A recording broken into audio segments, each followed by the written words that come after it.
Hi there, and welcome to my channel. Today we are making a sweet and sour tofu. For this recipe, I like to use extra firm tofu. In fact, we normally use extra firm tofu here because I use it as a meat substitute. So you could press your tofu, but there's really no need to. The extra firm stuff doesn't really have a lot of extra moisture in it. And the way we're cooking it, it actually kind of does feel like meat. I use potato starch to coat my tofu. If you didn't coat it, you would get a nice, more brown outside of it, but it would be soft in the middle. Whereas when you coat it with potato starch or cornstarch, if you don't have potato starch, we actually make our own potato starch, and I'll link that at the end of this video. And then I put it in a frying pan. I just fry it till it's nice and crispy. You could choose whatever vegetables you like. I like peppers, celery, and onions in mine. I also add a little bit of garlic and ginger. You can see that it doesn't really get brown, but it does have a nice chewy texture on the outside, which is kind of reminds me more of like meat, say pork or whatever you like to make your sweet and sour stuff out of normally. I'm just prepping my veggies here. I am going to cut that garlic pretty finely and also do the same with the ginger.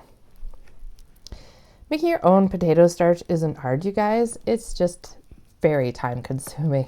But it was kind of a neat thing that we stumbled across when we used to do a food challenge in January or February, because we would make everything from scratch.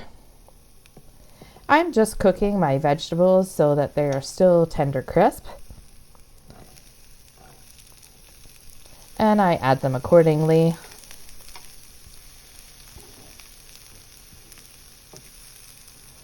I still want my peppers to have a nice little snap to them when I eat them. I don't really care for them to be super soft. It's time to make our sauce.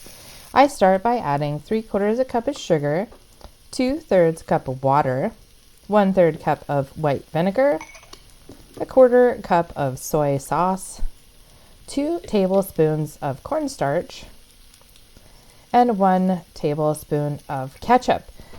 It does seem like a lot of cornstarch, and I'm up for trying different kinds of sauces when I make my sweet and sour recipes. I don't always stick to the same one. So if you find that it's too thick for you, add a little less starch. I added about a cup of frozen pineapples at the end there, and I just warmed them up. Then I added my sauce mixture.